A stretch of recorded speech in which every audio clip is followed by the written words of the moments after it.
Ladies and gentlemen, dear delegates, please take your seats. We are about to start. Please take your seats. Thank you very much.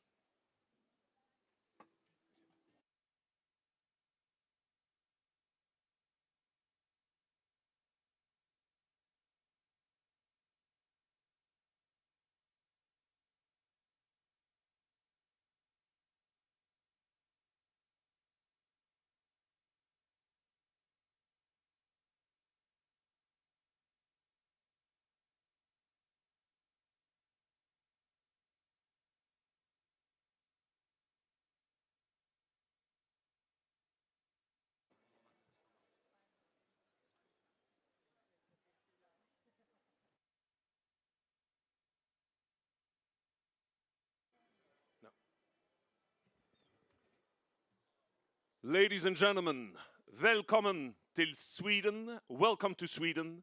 This is the moment you've been waiting for, the welcoming session. Please greet our Executive Vice President of the European Commission, Margrethe Vestager, and Vice President Věra Jourová. Thank you.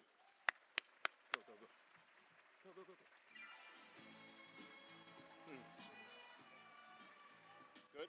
Bit more music. Then go bit.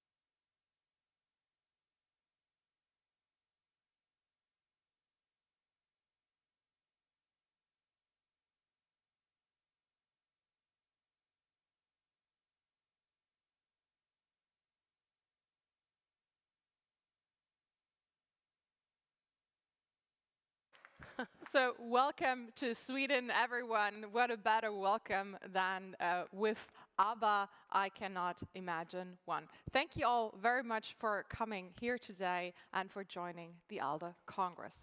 It's actually my pleasure to welcome you. My name is Svenja Ham. I'm a member of the Bureau of the ALDE Party, and it's a real pleasure to debate today with two liberal role models. With this opening, we want to talk a bit about what is the liberal footprint in the von der Leyen Commission. I'm a member of the European Parliament myself, and I remember very well when we started the campaigns in 2019, there were two very big topics. It was about digitalization, and it was about combating climate change. And those were the two big priorities of the Commission, alongside fighting the good fight to keep up the rule of law.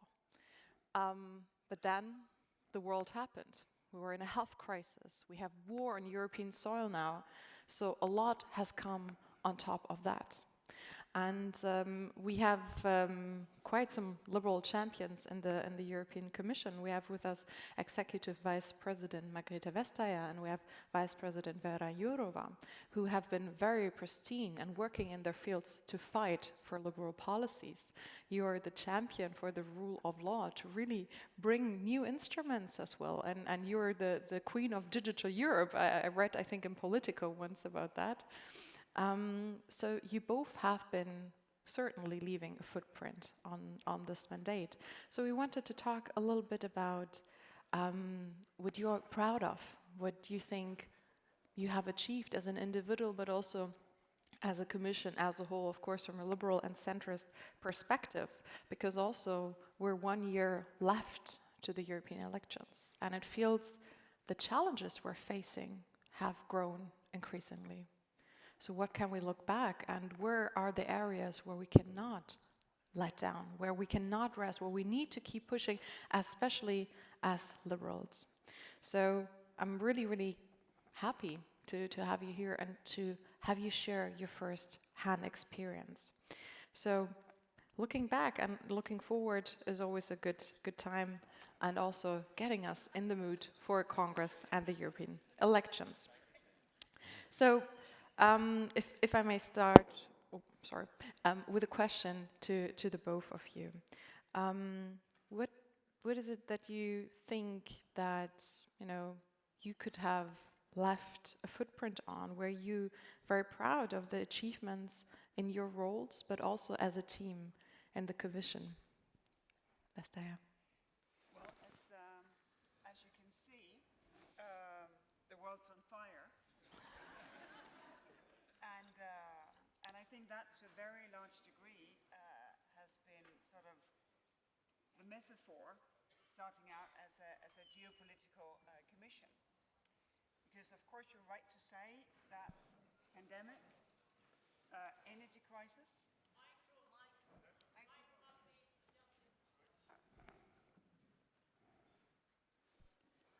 It's amazing. It works if you turn it on. No, you're right to say that the world happened, but the world happened to every one of us. And I think it's really interesting to see what we achieved as a team, because the pandemic showed unique European cooperation. Just take the vaccine strategy. Just imagine we did not have a vaccine strategy. Then when heads of state and government, they met, 5 had everyone vaccinated, 5 had non-vaccinated, those in the middle, so-so. That might have been the last European Council, because it's literally a question of life and death. But in Europe, every country could start vaccinating on the same day. And every second vaccine was exported out of Europe. That's a geopolitical commission. That's a commission and a Europe that doesn't only take care of oneself, but also of the rest of the world. Then the Corona pass. Now, I think 44 countries outside of Europe use that as well. And then, of course, the pandemic and the energy crisis, and worst of all, that war is back. Of course, there was the war in the Balkans. That was really bad. But this is a war of invasion. And also here the unity has been outstanding. On the sanctions, on the weapon support, on the humanitarian support, on the welcoming of the people who cannot be where they want to be, which is at home. And here I think Liberals has a very, very strong stake. And at the same time, we pushed on everything else. There has been no wavering in making sure that we fight climate change every day of the week. I think Liberals and the Liberals in Parliament in particular has been very instrumental in enabling the Fit for 55, that we got more ambitious. Because we're in a situation where acceleration is needed. And the second thing in that respect is that Liberals have enabled that we now go industrial scale in fighting climate change. Mm-hmm. Because we want societies that are dynamic and vibrant and innovative and carbon neutral. And this is also why the discussion among Liberals, and I think that is really important, is not how to stop growth, but how to stop exploitation of our planet. And those are two very different concepts. Because of course we need growth. Because we need still better health systems. We need still better working conditions. We need still to do more for all the other things. And also here I think the Liberal group has set a tone that would otherwise not have been there. So I think a lot has been done, and the other big strategy that you also mentioned, how to make the best use of digital technologies, the focus here has been the individual, your rights, your privacy, use it to improve human conditions, and of course, that the market should stay open, so that every small business have a fair chance of making it out there. That, I think, is a very clear Liberal footprint. And that is what the Digital Markets Act and Digital Services is all about. And Věra will tell you this 1,000 times better than I can do it. But insisting that rule of law is not something that you just signed. But rule of law is the living foundation of everything we do. That, I think, is a very strong Liberal footprint. I'm so honored to work with Věra, to work with Didier, who has been mastering this. And I think this, it really deserves a round of applause, what has been achieved.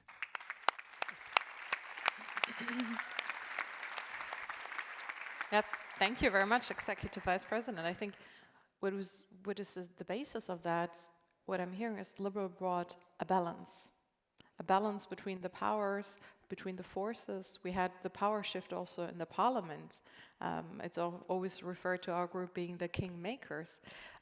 So I'm really keen to hear how you experience, Vice President Jourová, the balance that liberals bring to the table in the Commission. Thank you very much, and thank you for inviting me, the Liberal family.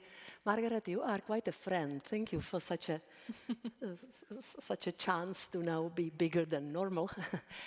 I think that balance is a good word, but I think that there is one new word which is accompanying us in this period of the Commission, and it's courage. Mm-hmm. Courage to do unprecedented things under pressure. Because the crisis which we went through in the previous mandate, remember, we thought that with every new crisis, this is the end, we will not be maybe able to manage Brexit, Trump in the White House, migration, terrorism. And then in this Commission, COVID came, of course, the war, also the overall a very radical increase of uncertainty in the society because of climate change and because of the very quick digital changes. So we needed to collect a lot of courage to do new things and to show the people that we are relevant. When I speak about we, of course I speak about Commission, but maybe let's speak about the EU because it is also applying to the EU. I always hated when I heard that the EU is a construction for good weather. Remember, Margrethe, Pope Francis said in 2014 that the EU behaves like an old granny. And I was afraid that he is a kind of right, that we are too slow, not lazy, but not able to come up with But you're a granny, solutions. and he couldn't possibly have thought of you because, well, you know that a real granny is just because I just became a grandmother. Oh, congratulations. Thank you very much. She only has one. I only have one. I have 5. Yes. Oh, wow. So it's just to say that the European Union should take that as a compliment, because a granny is an experienced, dynamic, forward-looking person who is not only engaged in the future, but passionate about the future, because she knows the people who are going to live in it. I am afraid he didn't mean this kind of granny. But you know, we're in politics, it's about branding as well, huh? But now coming to the bad weather. Yes, we go through bad weather. And somebody very wise said that, of course, it's important what happens, but 90% more important is how you react. I think that we are managing to come with proper reactions. On COVID, you mentioned the vaccination and the COVID certification, which saved several industrial and services sectors. And it was quick and proper solution. And now the war, I can tell you as somebody whose first memory in life is the Russian tank in my street in Czechoslovakia in 1968, I am so grateful and so proud that the EU is responding as one man and one woman, doing the proper thing, sending money, sending ammunition, helping the refugees, supporting Ukrainian state to go on, supporting the accession process. And I think that the reaction on the war is something which makes us bigger. Also, now we show that we even have the courage to grow geographically and politically with the accession. And we would not be able to do that and to have such a tough reaction without being absolutely strong on our values, because the values is something which keeps us together. And Margrethe mentioned the rule of law. I would mention democracy and democratic elections, fundamental rights, freedom of speech, equality. These are the values which keep us together and which make us stronger. And if Putin is ridiculing us, that these values are making us weaker, it's just the proof that he fears. Because our values and the way we live and we pay attention to the values and we defend them, it is what really makes us much stronger. Thank you. I don't want to grab too much time, but it's true that in the field of the rule of law, we had to deploy new tools. Because in the previous commission, well, yes, it was a topic, but in this commission we pay very much attention to it. We do the mapping of the situation, and we, for the first time, used the financial pressure on Hungary. We opened the conditionality mechanism, and I said in 2017, when I came with this idea, let's condition the EU funding by the principle of rule of law, I said that who doesn't understand the values might at least understand the money. And it shows that it's maybe more efficient than the tools which we are using anyway. Yeah, thank you very much. I really would like to pick up what you said, courage, because I think this is something really, really important, because we are in political times where, taking the right path may take courage, because the path might be difficult. And you certainly have a track record of, not taking the easy way, but standing up for what you believe in, what you just said. And the fight for rule of law is something that was especially led by liberals. It was something that we, for years, called by. May I add one more thing? We try to do it in the way that the dialogue with the member states has absolute priority. Of course, I mentioned the conditioning of the funding, but the rule of law report gives us a chance to have repeated dialogue with the national parliaments, with the governments, with the civil society. In each member state, we try to define again and again what we mean by functioning rule of law. That this is not just about judiciary, this is about limitation of powers. That nobody in the country and nobody in the EU, I will add EU as well, should have unlimited power. And this is a very useful exercise. I think that the dialogue is the number one for a good reason. Yeah. Oh, I couldn't agree more. And I think you certainly achieved a lot. And this is a big achievement. But I think there might still be some things that are still key priorities for you that you want to keep on fighting. Maybe you want to share a bit what you're most proud of and what you still want to keep pushing the last year. Well, I have ahead of me a big struggle, maybe, for the Media Freedom Act. To name one thing. You wanted one. Yeah, there are several other things, but the Media Freedom Act is a new of its kind law, because we never dared to regulate the space for media. Not media, but the space for media. And we had to start doing that because the space for media is becoming very hostile and very unbearable. The political pressures, economic pressures, worsened situation of journalists when it comes to their security, worsening situation of public service media. We have every year new data showing that the trend is dangerous. And we need free and independent media in our democracies. They play the role, important role. And also in confrontation with the digital platforms, Margrethe could speak about that at length.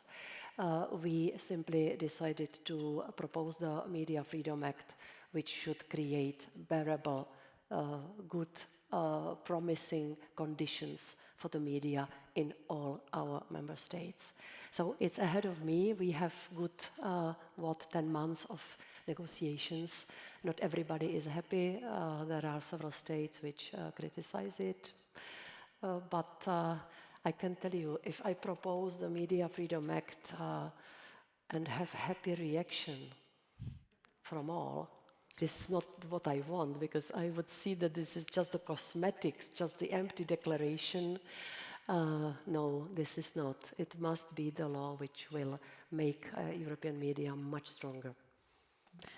Yeah, I mean, this is what drives the European democracy, dialogue, Yes. and finding solutions together.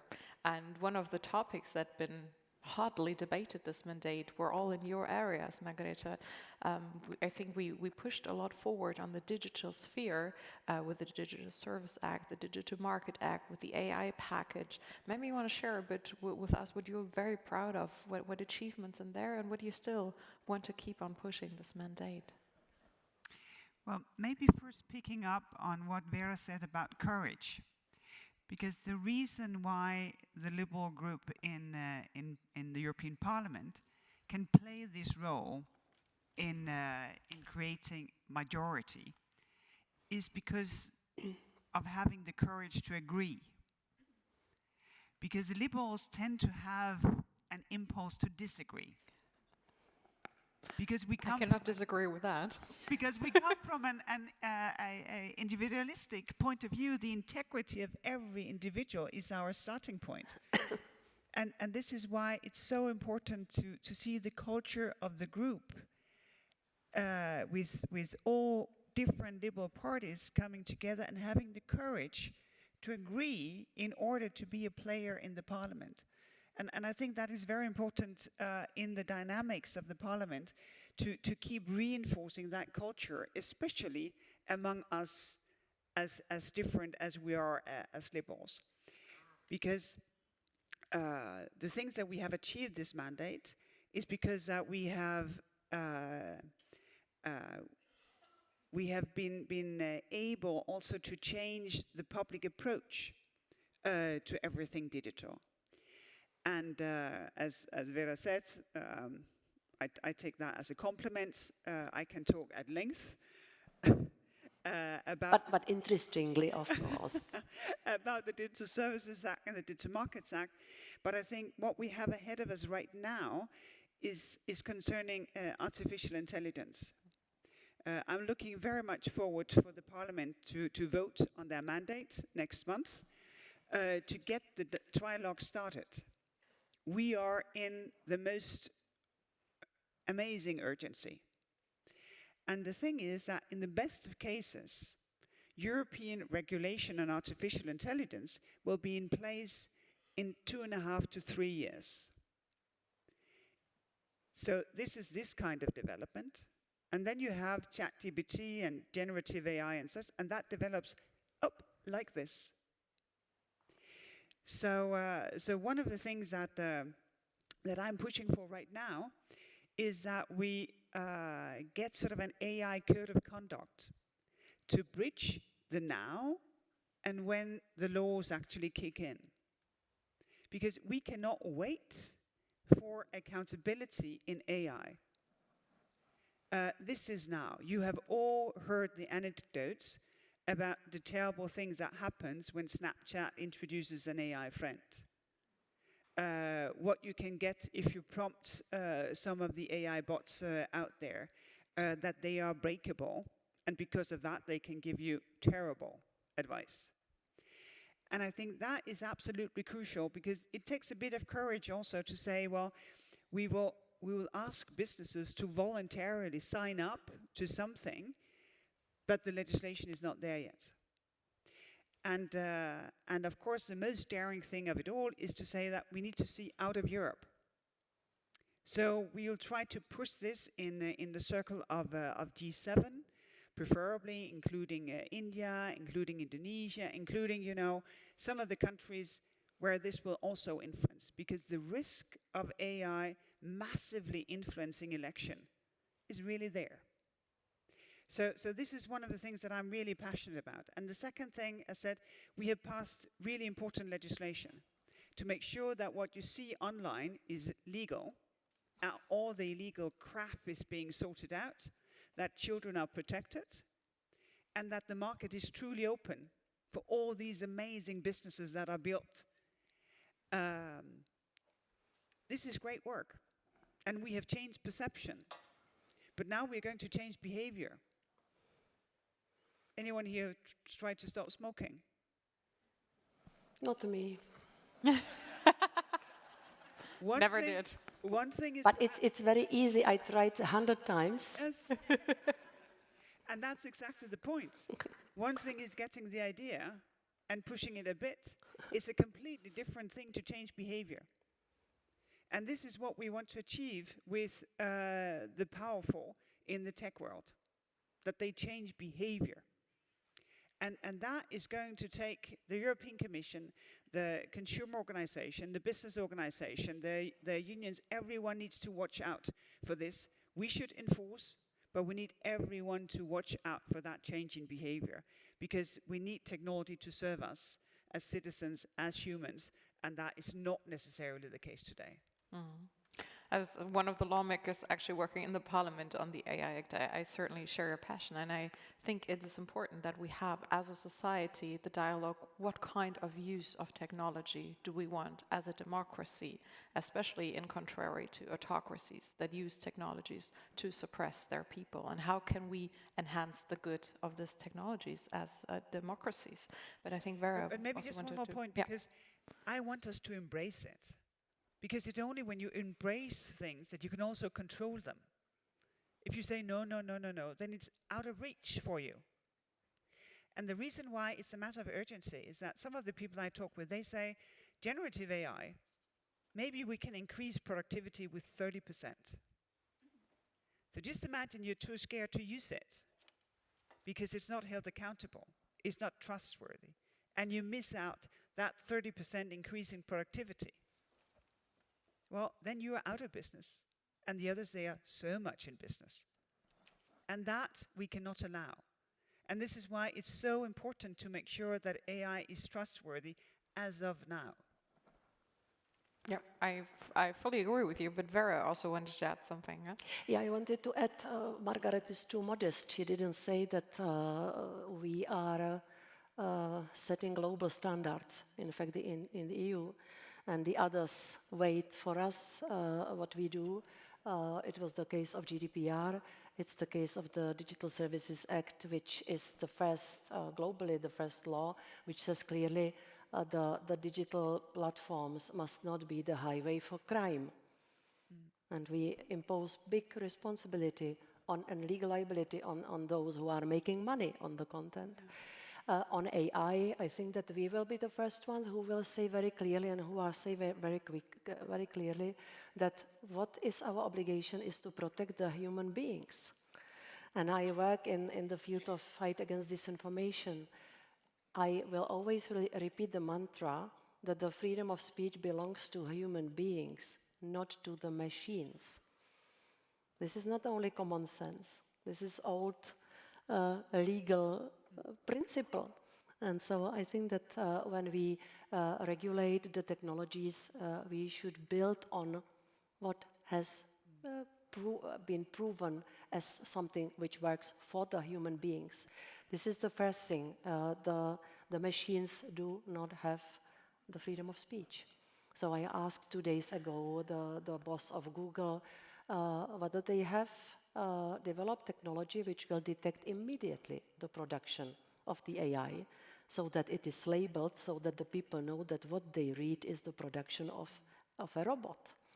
And he said to me, yes, we work on it, but we will have to follow that. The same with copyright. Copyright is here to protect the creativity of real people, not of the machines. So I could continue like that, but I think working on the rules for technologies, it's always necessary to look at why we are doing that. We are protecting and defending the rights of real people, of every individual. So being the rules makers and not rules takers, this is our role globally, but at the same time to do is it right at home. And whenever I read or hear that the EU is the biggest, regulator, advanced, it's okay, it's fine. But I have always said, and Margrethe, I'm sure you are doing it every day, we have always to emphasize that we are not fighting against technologies. We want Europe to innovate. We are investing a lot of EU money. We want the fantastic smart brains to keep in Europe, to help us innovate. We want the people to jump on this train and and start using the technologies for their benefit. So I think that we are doing many things, not only the rules, but also heavy, massive investments and in safe technologies, I have to say that, and also in human capital, in people. I think that is actually an excellent point to make, right? That the point of regulation is not regulation in itself. You hear critics saying, you know, it's China and the US developing and the EU regulating, but to create a framework in which people have trust and which companies know how do I develop trustworthy, democratically safe systems. But you wanted to add something on that as well. Yeah, because the thing is, there is I think it's something that is fundamentally liberal at stake right now, because since we have a new geopolitical competition, also systemic rivalry, we have a competition on green industries where they should be established, who should, you know, get ahead of this race. And we have taken a political commitment to fight climate change. Of course, there is a new role for the state. And I think that's a very important question for us as liberals. What role for that state? And how to make sure that that role of the state is balanced so that we do not, in taking state initiatives of promoting innovation or investment or whatever it may be, that we disable the fundamental drive that comes from competition. And we need to be very much aware of this. I think the silver lining to much more state support being paid out, and some of that is absolutely legitimate and needed, is that it focuses on the fact that real competitiveness is difficult to do. Because real competitiveness comes from people being clever, skilled, being available to take the jobs. It comes from governments and administrations that are easy to work with. It comes with good infrastructure. It comes with access to trade. It comes with the research and innovation. Because, of course, it's difficult to take taxpayers' money and give to shareholders, but still so much easier than to make sure that you have an educational system so that everyone gets as clever as they can be, to make sure that we actually maintain that trade is part of the European economic fabric. Maintain that is absolutely crucial that authorities work with businesses to enable permitting, to let things go on, and that researchers, they're on it to find the best possible solutions and then enable those innovations to get to market. And I think maybe the geopolitical situation will focus our mind to do some of these difficult things. And that will work so well for our liberal ground beliefs. Thank you very much, the two of you. Well-deserved round of applause. It's always so inspiring to hear from you. And thank you very much for diving a bit into some of the legislation and bringing it also to the deeper meaning. I would actually like to take a step back as well from special lawmaking into the promise of the European Union. Both of you mentioned that the European Union and its institutions has been acting strongly and swiftly in the crisis situation. Maybe Russia's war, maybe the health crisis and the pandemic we have been in. There were a lot of confusions, we've also seen big expectations towards Europe, where we realized we're in a place that the European Union is actually not already enabled to fix those problems, and there have been created workarounds. So I would really like to talk a bit with you about how do you think we can make sure that the European Union is fit to deliver the promises to its citizens in the next years? What have we learned from this? Where do we need to get better? Many more liberals. Well, yeah. Again, can't disagree with you, but maybe you want to share some more details about that. Well, what I have learned is that you should not, wait for or hope for institutional changes or treaty changes to do something in the future. You should act right now with the tools that you have available. Because then people see that you deserve their trust. And that is much more important than to try to get their support for something that will only happen in the far future. And I think that is really important for us, because sometimes as liberals we have an amazing, interesting discussion about institutional relationships. So like a really nerdy discussion. And I think we kind of lose the rest of the world. But when we're at it, that small and medium-sized businesses, they think, wow, the liberals, they really do care for us, because they make sure that rule wasn't there, that rule wasn't there, that rule wasn't there. Then I feel that they have my back. They know my interests. When they see that we do our best to keep the marketplace open for them, that it's not the big guy that decides everything, then they think the liberals, they have my back. When things are actually being done to make sure that rule of law is a real thing. And rule of law is not something theoretical. It means that if you invest in a country and something happens, you can go to court and you will have a fair treatment. That is what rule of law is also about. Then people say, I like them. They have my back. I trust them. And then we may have an open ear for our more far-reaching ideas. For instance, qualified majority in foreign policy, so that we can have a European foreign policy. Because right now we don't, because it's always something wrong, so it's so rare that we have a common European approach. But in gaining that trust, we need to show that we are present in people's lives and understand what is at stake.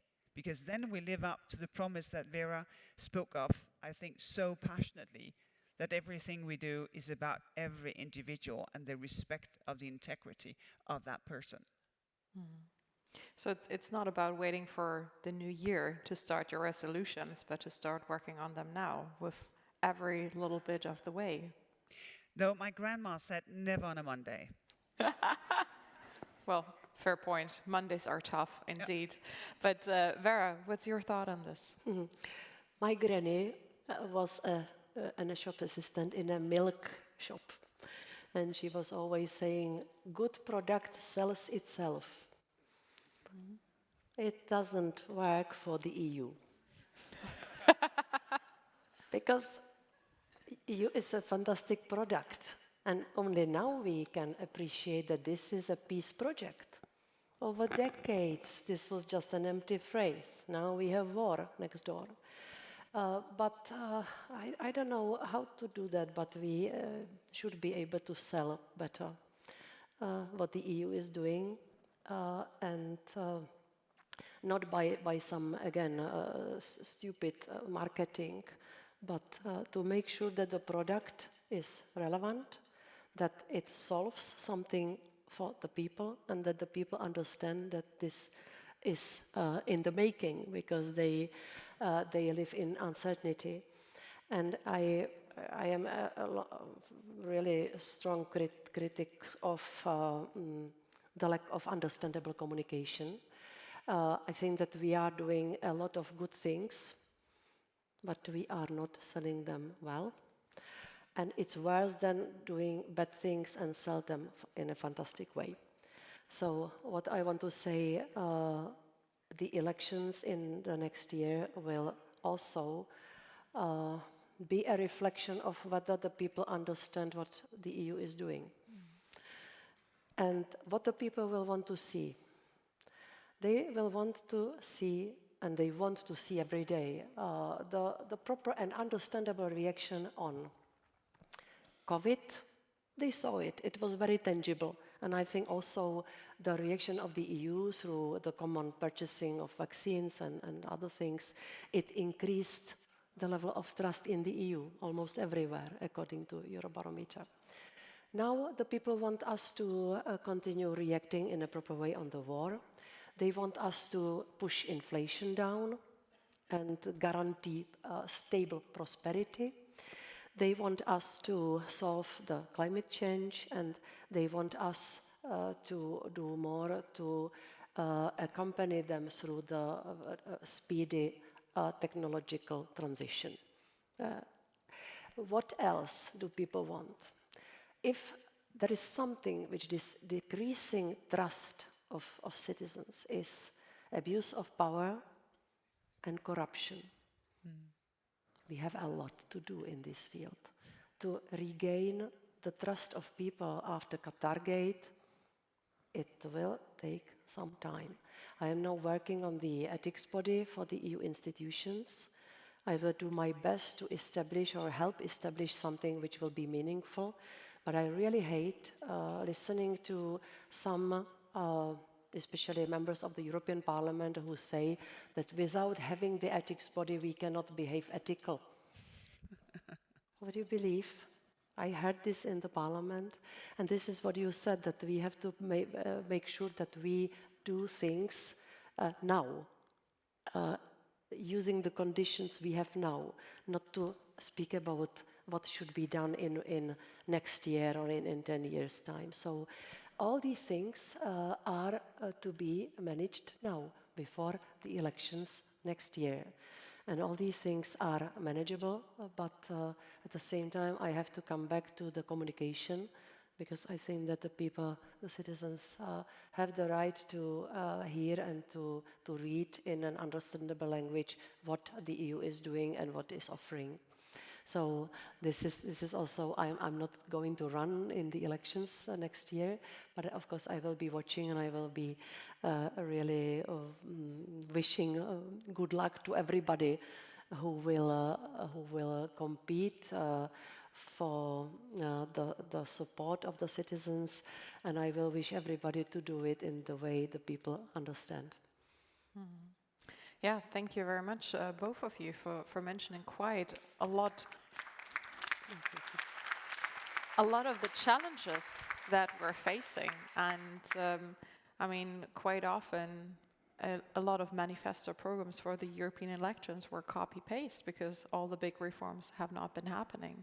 But it's really up to us to develop new ideas to the challenges right now. We see that the world is changing. We see the conflict, democracy versus autocracy, getting more intense on many political levels, and the EU is working to find its place in the world, and liberals need to give answers to that.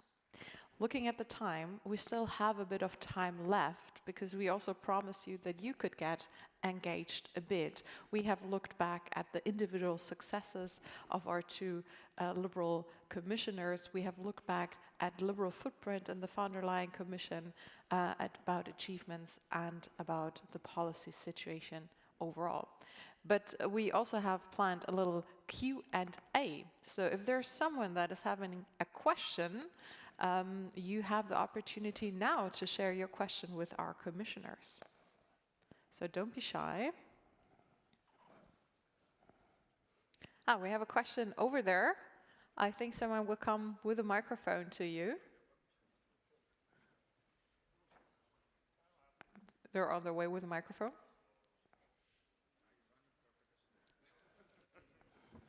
Hello, hello. Hello, my name is Ana. I'm from Portugal, from the Liberal Initiative Party. I think many of the issues we have today, perhaps all of them, are somehow related to technology. It's partly cause of the problems and also certainly part of the solution. And yet, technology has been strangely mostly absent from political debate, from public debate everywhere, here, on every continent. My question, I really have two questions. Why do you think that is, or has been up to this point? And do you think that AI is the game changer that finally tunes up these two worlds? Thank you.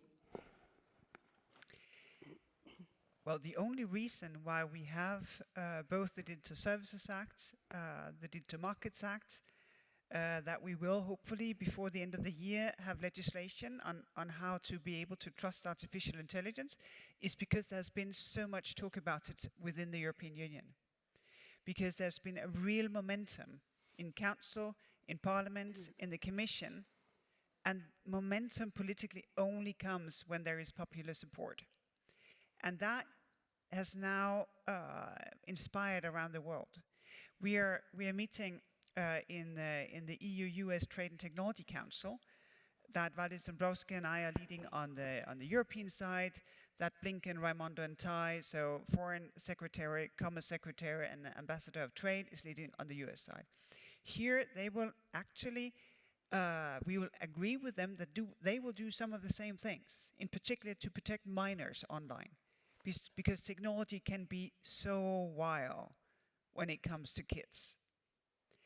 And the thing is that looking at what we have done and what we're in the process of making real, we have already, labeled the first very large online platforms, and they will have special responsibilities that will be tough on them, is that we now need to speed even more, because generative AI, ChatGPT, the next generation, 5 is already on its way, that is a game changer. Because it is so much faster and it can do so much more. Of course, we have had AI around, machine learning around for a very long time, but the large language models, they are game changers. And this is why I say that we need a global AI code of conduct as of now that takes the common denominator of what we want in Europe, what the Americans want with their AI Bill of Rights, what the Indian wants with their AI legislation, and so on and so forth.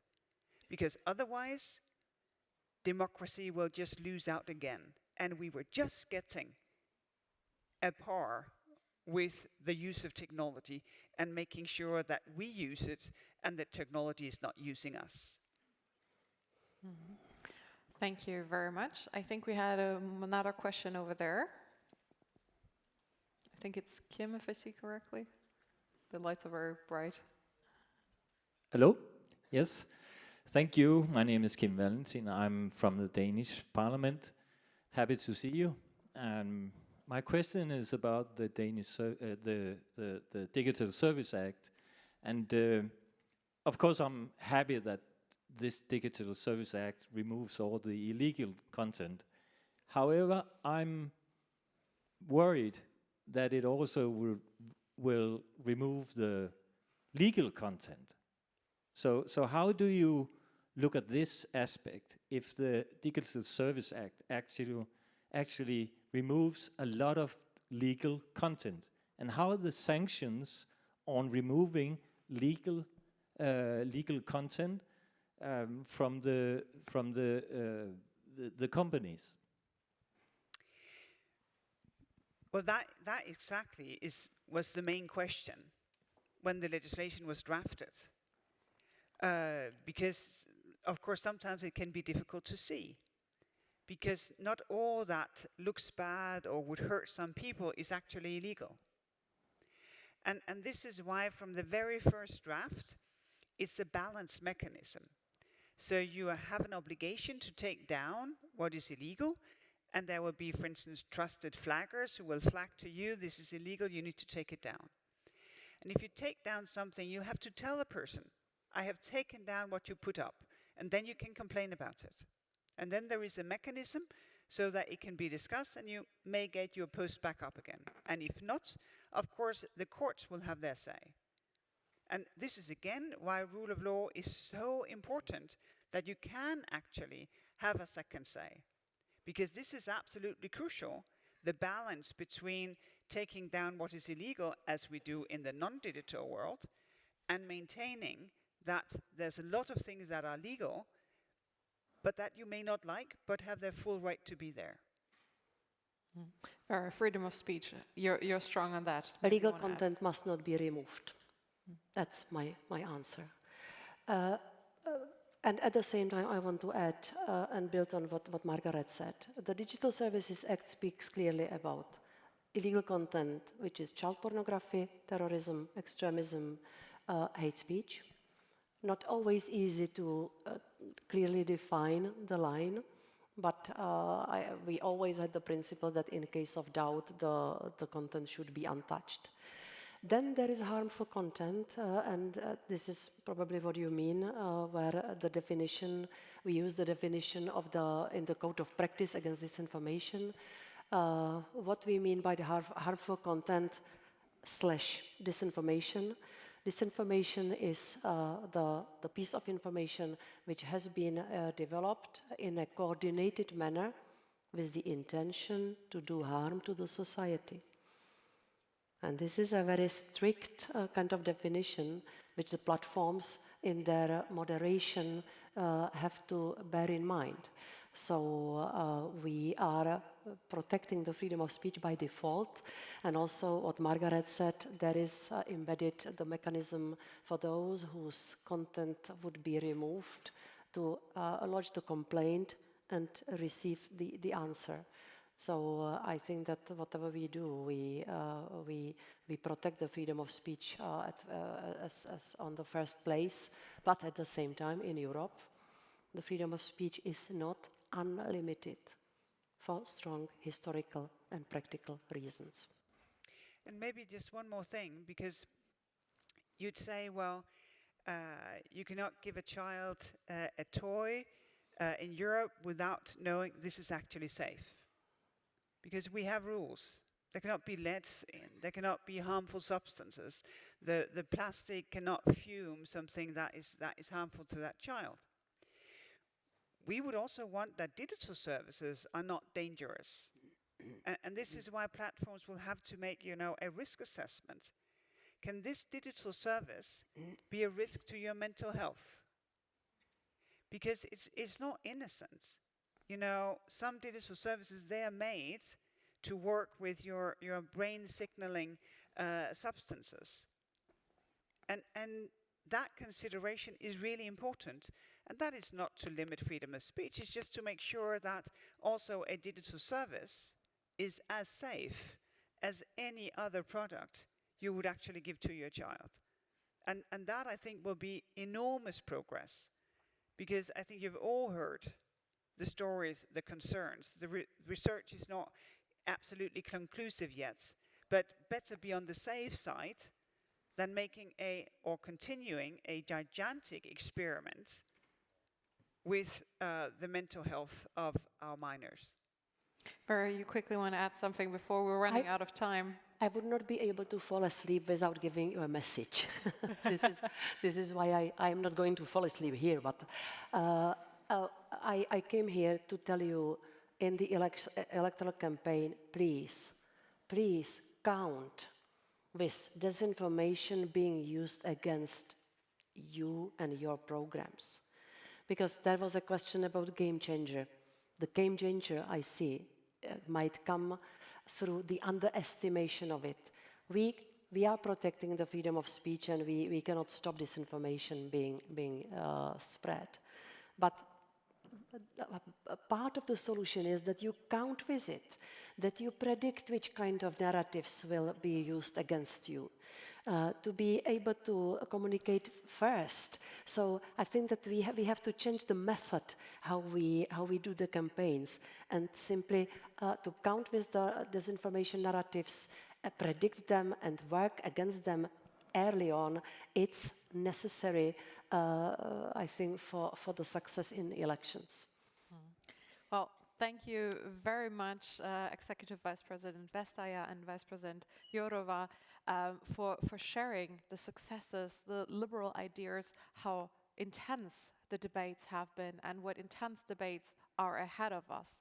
And thank you very much, dear delegates, for being here this weekend, because this is the debate we're going to have as liberals. How are we getting ready to take on those challenges? What are the liberal ideas and solutions that we are coming up with and we're getting started this weekend at this Congress with?